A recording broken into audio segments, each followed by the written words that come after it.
I think something that I want to hear, and I think what I've learned, one of the biggest things from someone who you'll hear tomorrow, Dan Fleyshman, when I asked him, I remember I was having a really bad day of pulling out fires. And he looks at me and he smiles and he's like, you should be thankful. And I said, why? And he's like, well, if everyone had their problems fixed, they wouldn't need you. Mm-hmm. And so I said, dang, even telling it now, I still kind of get goosebumps. I'm like, okay. I was like, these are a lot of fires, but I'll take it. And then I also realized he's like, holding it in doesn't help you either, though. Communicate and find the resources that solve them, because if not, it's just an ongoing headache and an ongoing problem that don't get resolved in your own head.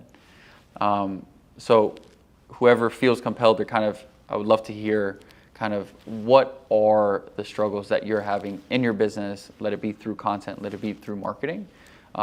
Be something I pride myself in is really getting to the nitty gritty of saying, hey, this is the person that could help you. Hey, even me switching up my slides or the resources that I have to further serve you. So if there's anyone that are willing or able to share something that they're going through or kind of a problem or thing that they're facing in their business or on social media, I would love to hear it. Yeah. Not social media related. I've been like a serial entrepreneur for all about maybe 4 weeks now. I leverage my photographic memory to do a lot of what I do, connecting the dots. Just hearing everybody say what they did, I already my wheels started spinning, so I'll reach out to each of you guys separate. But my biggest issue is that I know at some point within the next 10 to 20 years that memory is not going to be as good. So I need I feel like I need an executive assistant. So just that organization is kind of my biggest weakness right now. Because I know what's going on in my head, but I can't always follow up with every single person I talk to because I talk to hundreds of people a day. I love that. MBA. Yeah, that's where my head went as well. Yeah.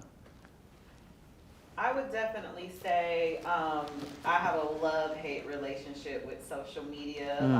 I had this period where I would go live and I'm talking and everybody's looking for me, and then it's kind of I stop. And then I'm really good with editing and using CapCut and all the funky apps and everything, but it's time consuming for me. So I know you mentioned about creating the content and just putting it out efficiently, and that's where I struggle. I'm ready to just go hard, I have it all inside of my head. I just need to get it out there. Came to the right place. Yeah. During my presentation, I actually pulled a complete pivot. At 1 a.m, I woke up and I decided to rewrite my strategy page, and with Freddie, who's helped me tremendously in this. So I know today you'll hear things of how to do that, how to concrete what I call the roadmap, right? Because it's overwhelming. So yeah, cool. Anyone else? I'll throw something out there. So representing multiple businesses and brands, where to have my focus. So I have my personal brand, I have my gyms, I have my ministry, I have all those things. Where should I be gearing my focus, or does it even really matter? Do I just authentically present myself as what I am in that present moment at that time, and how to use it effectively and efficiently? Great. So where do you spend your most time? No, I'm not asking you. That's the question, is how to effectively spread your most time across the things that you're focusing. Cool. Anyone else? Yeah, right. Yes, sir. Reconciling the difference between the things that you do for money and the things that you do for impact. Oof, that's a good one. I love that. Yeah, so something that I don't post as publicly is I attended a private Catholic high school and university. And the reason I even chose my university was I was close to a Christian brother who was a pastor. And during that time, I would do mission trips. And my senior year, I gave up my spring break and I led a group to Harrisburg, Pennsylvania to build homes. And then the year after that, which is where I'm tithing to, is in South Africa in 2017. It's an organization I've been tied with that financially support monthly donations. But yeah, I think that's huge. It's great that you said that, because I was speaking to Priscilla just about that yesterday. I'm experiencing massive growth, but I don't feel that my growth is as tied to showing up and serving the less fortunate, which is where my heart's leading into. Where I'll share it here. I'm going to be doing this internationally. So by next year, I'm going to go to Mexico, specifically Tulum, a city that I love, where half of that room will be less fortunate, like people in the social media space who can't afford to be in rooms like this, to show up for them and serve them. Yeah, so. Thank you for adding that. Cool. The second thing, Roger, too, is I guess a corollary is the difference between leaning into what you do versus who you are. So there's some of it is what you do, and the people you do it for, so I'm identifying with them. Here's the service, here's the person, but here's who I am. Because those are three very different messages, and it's hard to, it's hard to have, well, you're going to have a voice on social media that's going to be consistent. Which of those voices are you choosing, and where do you go with that? Tomorrow's presentation is exactly that, the topic that the second slogan that I live by, which is I'm living my life by design and not by default.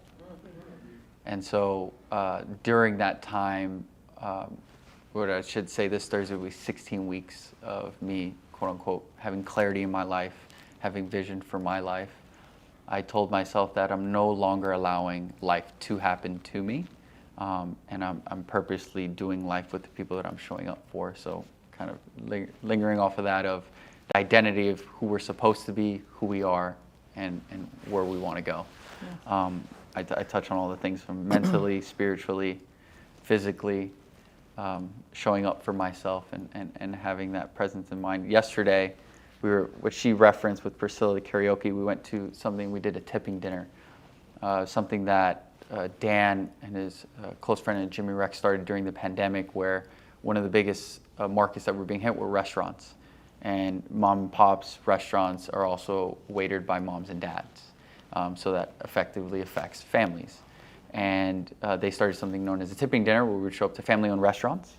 The group would all then not only pay for their bill, normal 18, 20%, and each individually donate $100. That has been done hundreds and hundreds of times, over and over again. It was Tia's idea to start the momentum of doing these workshops. She said midday yesterday, the day before, let's do a tipping dinner. We went to a local family-owned Jamaican restaurant. We ended up finding out it's their 16-year anniversary, and it's karaoke night. And so I'm telling her, again, like we say, it's like jokingly. I said it jokingly. I'm like, they look like they're doing pretty good. Like, we're trying to help, And I was like, there was a lot going on in here. Usually it's like the family, you'll see the grandma in the back and the mom running around like frantic. This place was popping. And during that, Priscilla ended up jumping on there, doing her thing, had the crowd going left to right, but to the end of it, which was really special. I don't know, Tia, if you want to interject. We gave him a handsome thing in what he said. Yeah. So this restaurant I've known for many years, probably close to 16. It's their anniversary. And I know that they help college students. They help single people who have moved here as immigrants. So they try to hire and give back as well. From Jamaican backgrounds. Tied directly with Jamaica. And so I was like, this is a perfect place. And my daughter, Jasmine, and I, every Sunday, we call it Giving Sunday. We don't really talk about it, but we go out and we pay for people's dinner. We tip 100%. It's our day of giving. And when I was introduced to tipping dinner by Dan Fleyshman, I thought, we're being humble and quiet when I could invite 6 people to go with me and give a bigger tip. My whole life, all I was taught to push through. Suffering and me go hand in hand. So if I didn't suffer, I didn't earn it. If I didn't suffer, it didn't come. It came too easy than I want it. So I was sitting there going through this, and the pain got so bad, all of a sudden I started crying. And I hadn't cried in probably 10, 12 years. I don't know the last time I cried, to be honest with you. But I started crying and crying. And in that moment, it turned into like emotional pain. And I had this thing that just washed over me. And I was just like, I had this release. And she's talking, and she's like, are you happy with your life? I was like, no. I'm like, I had everything. Like, what was missing? Why was I so unhappy? She kept talking. And I was like, I don't even know who Shamina is anymore. And in that moment, I got like permission to just be and just release. And that was the moment that I decided to have the ugliest cry of my life. Release. I got up. I was in this position for 45 minutes. It's called the frog pose, if you've ever done yoga, which we hold all of our emotions in our hips. And it was like I broke myself open in that moment on that mat. And that was a before and after for me. I couldn't unsee that moment. And that moment had to happen because when I look back on that moment in January 2013, which is only 11 years ago, but yes, it was 11 years ago, my life has completely transformed since. And I tell you this story because sometimes your yoga moment will come to you and you'll ignore it. There'll be moments that come to you that is speaking to you, that we can't keep pushing through the suffering. We're not supposed to suffer anymore. We're not supposed to live life like this. And I came home at the time, I talked to my husband, and I couldn't tell him what I was feeling at the time because I didn't know how to express my emotions. It was never raised with, how are you feeling? What are your emotions? Like, tell me, are you sad? Are you happy? It was like performance, performance, performance, do, achieve, validation, all the things, right? Like approval. But a couple of days later, we chatted. We went to see a therapist, and then and we were like the power couple. And the therapist said, well, maybe I think it's a good idea if he moves out. Because I was walking on eggshells. Because I'd become an ice queen. I had this armor that was protecting my heart and myself so well that I could barely let love out and in. And then I went on a discovery after that to figure out why I joined this marriage and why did I break it down? What was it? And most people go to another person because they can't be still with themselves, to be quite honest with you. So they need someone else to codependent to move on to the next part of life. But I knew in that moment was a defining moment. And I spent the next 3.5 years in what I call monk mode, which was really hard for someone who's a high performer like me, because every time I went to do something, they're like, no, you need to keep working. And they is the powers that be. And I learned that as I started clearing away certain parts of myself that were emotionally stuck, I started creating this beautiful life. And I just kept doing it. I realized that the more I mastered my emotions, the more power that I had, the more power I could bring to my life. I had a lot of unresolved trauma in my life. And not to get into a whole long story, but when I was 16, I had a very traumatic moment that I just buried. And, and one traumatic moment leads to more and more, and you just create scar tissue all over it. And I'll bring it back to the money. We all in this room, everybody agrees they would love more money, and no one said that they had enough. And what I realized was, as I started working on the emotional stuff, I saw a direct correlation between that and our relationships with everybody else in our lives. I thought for me, because my traumatic moment happened with the masculine, my father in my life, and he was abusive towards me, and I just thought everybody had that. Like, we all just kind of experienced abuse. It was just, why am I going to have a sad story over here? Like, just move on, pick up. And I learned how to protect myself and create my own false sense of masculine energy. And so I became a doer. So I'm an action taker and a doer. So you tell me to do something, I will get it done. And I will get it done faster than you. You know what I mean? Like you. Mm-hmm. And then I'm competitive. I will do it. I was a control freak, a perfectionist. I had issues with relationships. I had a hard time receiving support. I never wanted to owe anybody anything because I was going to do everything myself. Well, that's all trauma responses. And so it's all rooted in scarcity. So if you look at it, abundance is everything's plentiful and overflowing. Like, I don't look at the glass half full or half empty now. I look at it as overflowing. Like, there's more than enough for all of us. But when you come from scarcity, I had a victimized moment, create a victim mindset in myself. And when you have a victim mindset, it shows up in your business and your life. It shows up because the scarcity is rooted in victimness. And so when women are like, I want to have more clients, I want to do more, and I'm working with women who make, $30,000 a month to like $400,000 a month, and like this, and it doesn't matter. Some of them are making 8 figures and they still have scarcity because the money could come in, but something will come up and it'll go right out the door. And then people will say, well, I had the money and then I lost it. I had the money and then I had this big loss. Well, abandonment. I had this because you don't feel safe with all this money. You consciously don't realize that you're doing it, but subconsciously you start creating your reality. If you all know about if you're in this room, your thoughts are very powerful in what you create. So subconsciously you're like, well, it's unsafe for me to have this amount of money. Let me put it out there. So interestingly enough, I stumbled upon this concept of wealth consciousness. As we heal ourselves, we awaken more consciousness inside of us. So we expand what's inside of us so that we can see our perspective in the world in a different way. So our lenses start changing, because right now we have these lenses with parents' beliefs, experiences, a society, all of these things. So we're looking through all of this through our lives right now. But we see this dream life on the other side of what we know is possible because we see other people on the outside, not everybody's inside, because we don't know what big sacrifice to get there, right? But we look at it and we're like, we want that, but then we're trying to see it, but how do I see it with all this in the way? So when women come to me and think it's more of a strategy, I'm like, well, no, they've got it backwards. They've got the be, do, have backwards. they're trying to do, be. And that's where I used to do before I was awakened. I thought all the success, because I had the Louis Vuittons, I had all the financial things, we had the house, we had the life, but I had it to validate me to go, look how successful I am. But now I have it, and it's like I had to become her in order for it to come in. And now I know money will always support me, because now I've healed my relationship with the masculine.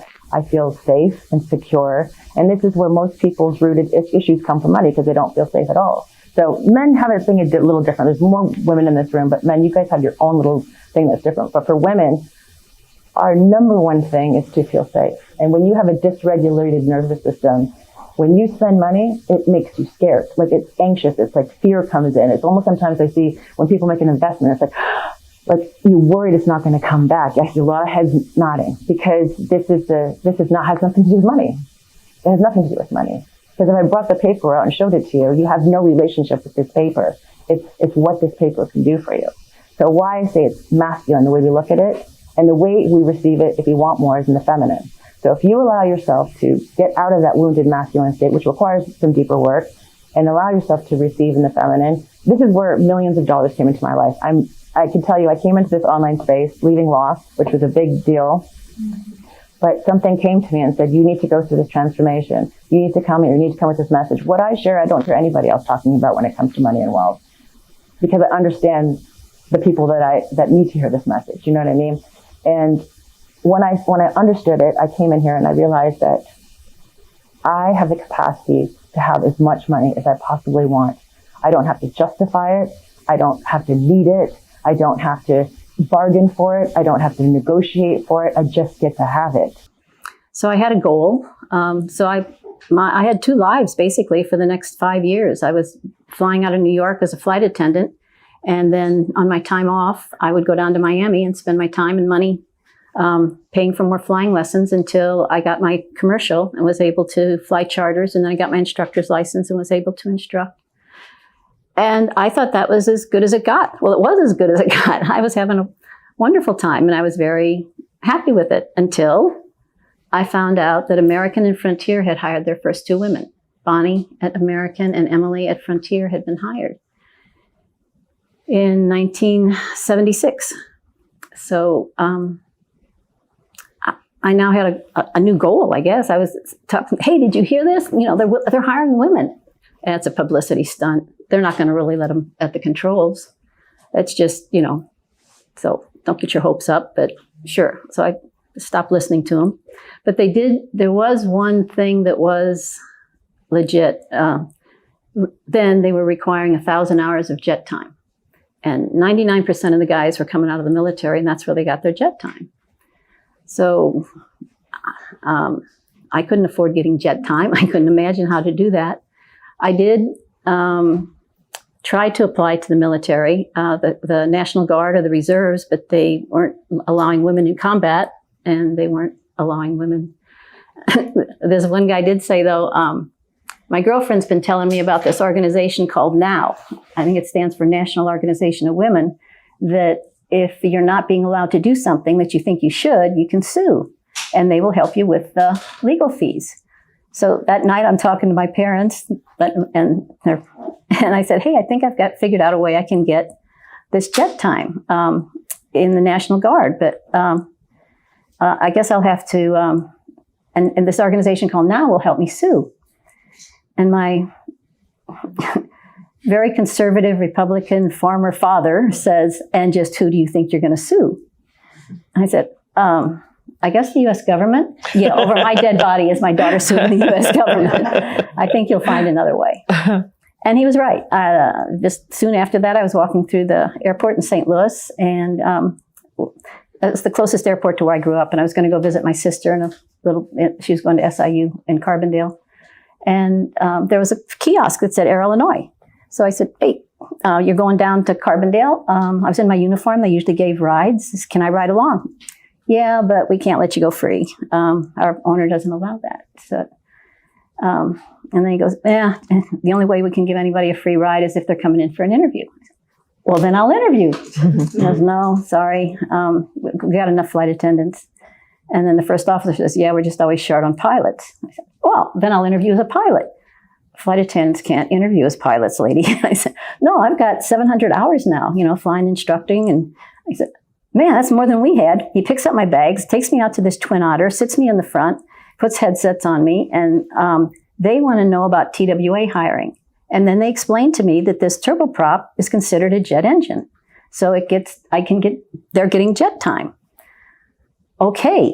So while I'm waiting for my sister to come pick me up, I talked to the lady at the counter and said, I told these guys I was coming in for an interview, but I haven't even filled out an application yet. Can I fill out an application? We've got enough flight attendants. I want to be a pilot. You do. And she turns around and gets this guy, comes out, this big burly guy with a gray flat top. Turns out he's a general in the Canadian Air Force, and says, so you think you want to be an airline pilot? Let me take you out and talk to Vic. So he takes me out to the hangar. Here's this nice guy, Vic, that I'm already feeling sorry for. He hands me over to him. He's got the cowling up. He's looking at the turboprop. And he explains to me how this jet engine runs this propeller. And I know enough to ask some intelligent questions, I guess. So by the time we're done, my sister picks me up. I said, thanks. Sorry for the bother. And he said, no, it's fine. And I get a call 2 weeks later and said, hey, we've got training classes for you. Can you show up? I said, there's no way that man wants a woman pilot. And she said, no, we've already hired one other lady about 2 weeks ago. And I said, but I didn't even have an interview. Yeah, you did. Vic thinks you're great. Never know when your interview's happening, I find out. Along with further in my career, I found out sometimes the secretary that's taking your application while you sit and wait, that's your interview. They take in the little note and say yes or no, and the rest of it's just icing on the cake. So I'm telling this whole story. No, keep going. Yeah. I'm just on the edge of my seat waiting for the 747 story. In that case, I better speed up. This is a 40-year career. We're only 5 years into it. Okay. So anyway, yes, I got hired by Air Illinois and flew the Twin Otter. And well, that was the first kind of historic thing that happened, that they had hired another lady. Her name was Emily Jones. And this same gentleman came in at the end of my 1 week training and said, okay, they tell me you're doing great, so you're hired. And you know that we've got Emily as a captain. You'll be a first officer, but of course you will not be flying together. And they tell me I don't keep my emotions off my face real well, so I guess I'm going, why? And he said, well, we got to have a man up there in case anything goes wrong, don't we? And we don't want to be scaring away our passengers, do we? No, sir. And you could say things like that then. And you were just glad to have the job. I hadn't even asked for what the salary was or what my schedule would be. I just knew I was going to get to fly this airplane.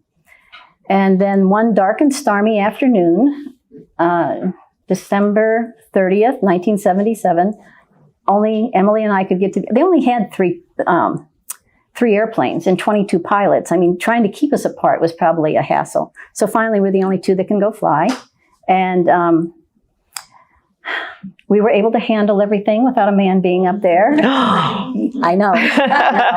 They were shocked. And nobody refused to get on or was even surprised when they got off. We just got compliments. We did have to tell one newspaper reporter that he'd have to ask for permission to take our picture, and it never happened. So, in fact, his name was Mr. DeZondele. What he said when the dispatcher called and said, okay, the only people that can take this airplane are Lynn and Emily, what do you want to do? We could hear him shout, okay, tell him to take it, but keep the door closed and nobody makes any announcements. In other words, they can fly him there, but nobody better know there wasn't a guy up there. So that was the first, I guess, kind of historic thing. So that gave me the hours to go be actually to have a departmental transfer, which was another first, from flight attendant to pilot at TWA. So I had other interviews. American and Ozark was an airline at the time, told me I was too short to fly airplanes. What made you keep going with all? I mean, first of all, one thing that amazes me, especially when reading your books, is that all this happened in my lifetime. Like this wasn't 100 years ago, No. right? This wasn't that long ago. We've come a long way, but we still have a lot further to go. Yeah. What made you, with everybody kind of telling you can't do this, you can't do that, it's not being done, it's not going to be done, what made you say, I'm going to do it anyway? I guess passion. I loved it. And somewhere along early in my life, in my teens, I thought about this. I came up with that's your opinion. It's not a fact. It's just what you think, and you're not right. I'm not going to argue with you about it, but it's just. You can have your opinion. It's wrong. Everybody, you can have it. Exactly. Yeah. Everybody has opinions. Yeah. And, you don't know me or what I'm capable of. I guess it's from, wouldn't need a whole lot longer, but the way I grew up on a farm with the mom and dad that I had, I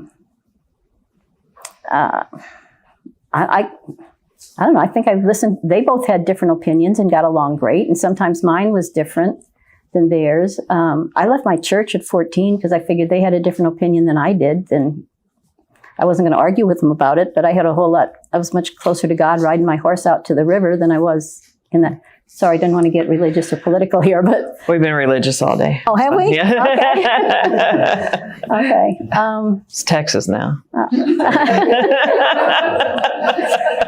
Well, and maybe, yeah, I mean, the spirituality had something to do with it, it had my spirit, it had my, I don't know if you call it a calling. I don't know, it's just what I wanted to do. Sign contracts with everyone, including your mom. It's not that you're ever going to sue your mom, it's the concept that, I'll give you a real life example. Okay. Mom, I'm going to clean up my room this week, and on Friday, can you give me a salad? Mom, I just want to make some money. I'm just going to clean my room for the next 5 days. So I say that, and I think I'm going to get an allowance from her. And I go clean my room for 5 days in a row. And I come to her on Friday and say, Mom, can I have my $25 in allowance? $25, I was going to give you $5. Who's wrong? Who's right or who's wrong? Both of us. We're both right, we're both wrong. I thought I was getting $5 today. She thought it was $5 for the week. She thought she was actually doing me a favor because it should be free. I should clean my room anyways. Now, if I would have said, hey, Mom, it's Monday. I'm going to clean my room for the next 5 days in a row. Can I have $25? No, I give you $5. And we can make a little thing. I'm not going to sue my mom, but there's communication. And the problem for most times in society, we just don't communicate. So we either have no communication or lack of communication, or we assume the other person thinks the same thing we do, which is never true under any circumstance. And so having clarity in signing a contract, it's really just what's called a scope of work. So an SOW, a scope of work, is understanding what we're doing. So you either have an MOU, memorandum of understanding, or a scope of work. Neither of those are you ever going to sue the person, but it happens all the time. The best man in my wedding, I had to avoid putting him in jail because he stole so much money from me. My partner before that, we went public, huge company, blah, blah, blah, stole $831,000. So my two biggest companies, my two closest people that are literally, I was the best man at his wedding, this person was the best man at my wedding. Both of them stole $631,000, $830,000. So I say that because even the people closest in your world, you have basic agreements, you have clarity, and even then, bad things can happen. And so in my world, I have very clear cut, I'm going to do this, you're going to do this, and this is what's going to happen. And I've had 17 lawsuits, and I've won 17 times.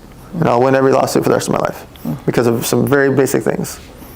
I'm very clear up front, I'm very clear along the way, and I'm always going to do the things that I said I'm going to do.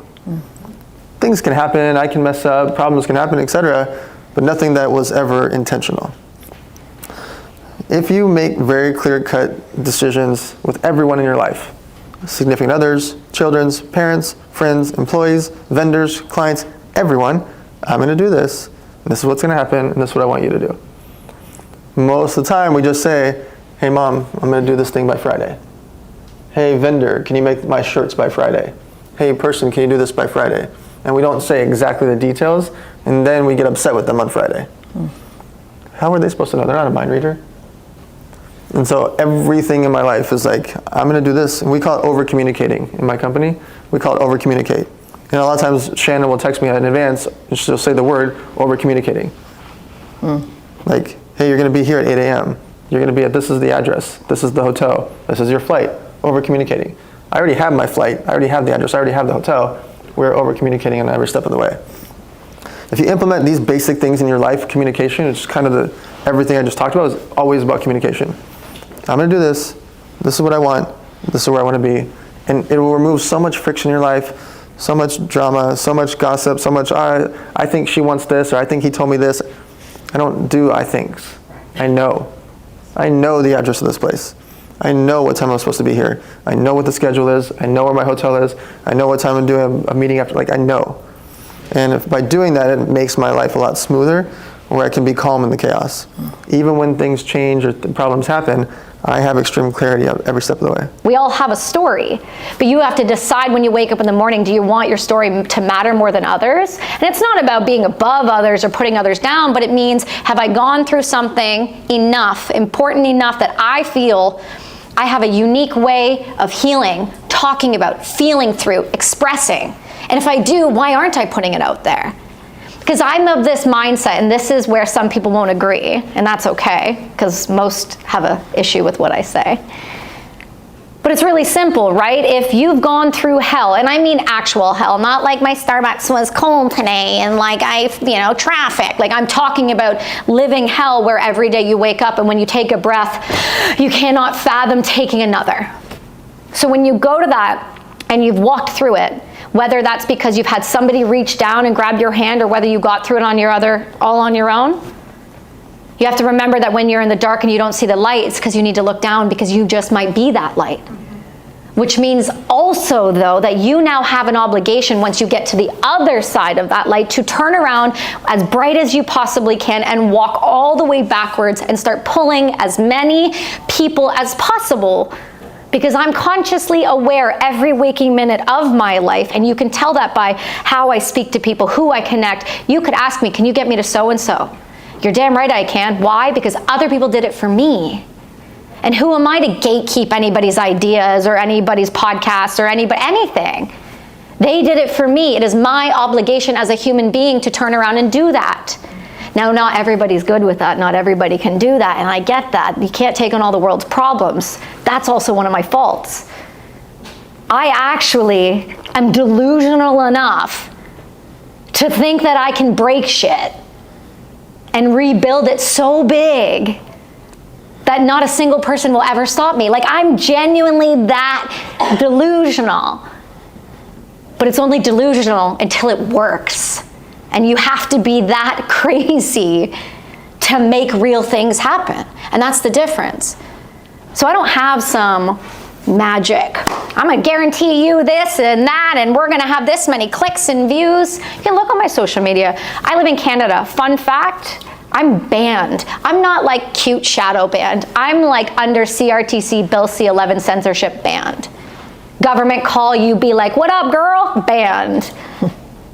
So even with that, I'm still able to grow. You know why? Because I leave the country, I do what it takes, I get on the plane, I get in the meeting, I show up even after I literally can't barely walk. Because it means more to show up, because I don't know that what I might say might impact one of you. And isn't it only one that really it takes, and only one that matters, because then that has the ripple effect all across everything else you do? So I don't have perfect answers. But I can tell you from either the clients I work with, the people that I help, or even just myself healing myself, it's gonna get ugly, it's gonna be hard. And right before you want to quit, like right before that big pop, it's gonna get the hardest you'll ever have felt. The pressure will be immense, and you will literally crumble if you don't have what it takes. But know that the only difference between you and I is I won't quit. Like, I won't quit. I'll march till I break.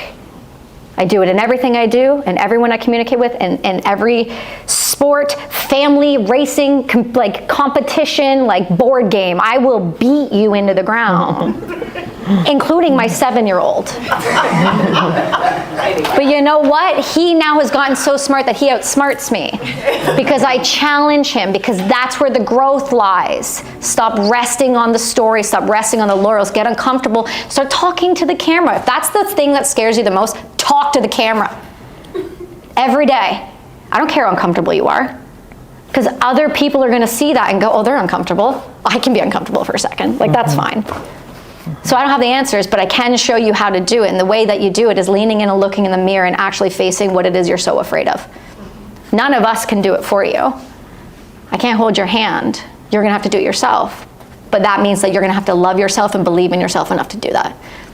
Because you don't need tools. You just need to love yourself enough to believe that you're worth actually doing it for. When my daughter and I bought this company and came into aviation, we knew that there were not a lot of women-owned and women-ran aviation companies. Yep. And we also knew that aside from that, there were not a lot of women or people, period, with brown skin in aviation. And our passion and part of our purpose is to diversify, to help more women get into aviation, to help diversify aviation. And I know that, you know, a guy the other day said, well, you can't just hire women. Can you imagine if companies just hire men? I said, I don't have to imagine. It's like the history of the world. Like, what are you talking about? We love men, and we're big on diversity, and that there's education and diversity, but there's not enough. Yes. You know, real estate is another market where I just feel like, you know, you have your female real estate agents. Yes. Period. Yes. Right. And then everything else around it is so male dominated. And again, I have a son. I have twin daughters, by the way. I have a son. I have grandsons who I love. Yeah.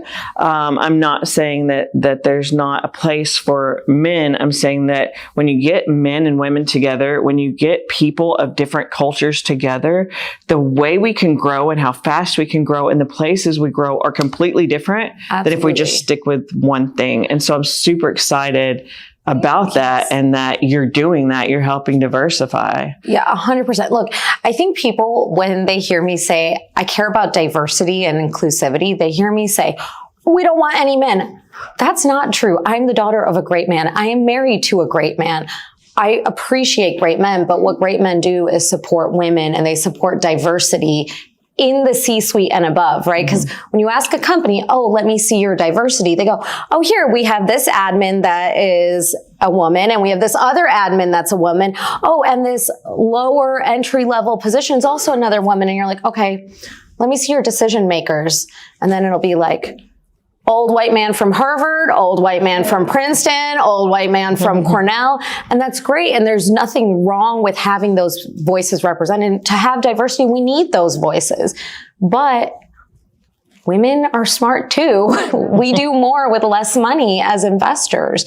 So you should have diversity and representation at your highest levels, not just the low levels. What have you seen as you've been growing in this industry? What are some things you've had to overcome to get to where you are? Oh gosh, how long do we have? I mean, this is a long list. You know, I have seen it all at this point.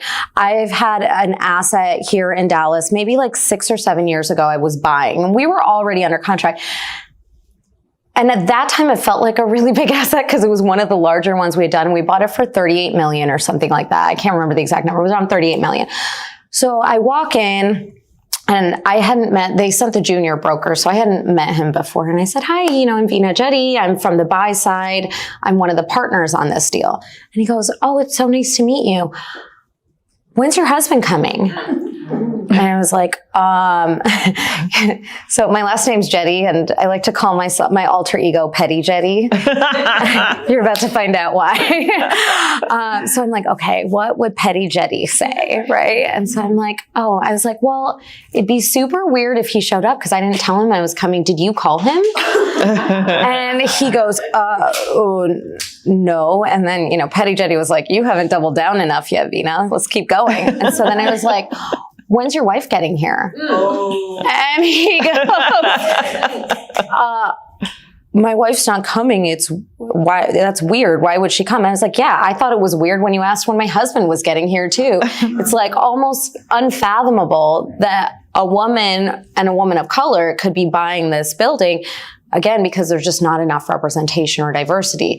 My goal is that my daughters, when they go out into this world, it is so normalized for them to see women and women of color in these rooms and at these tables that they don't really think what I'm doing is special or important.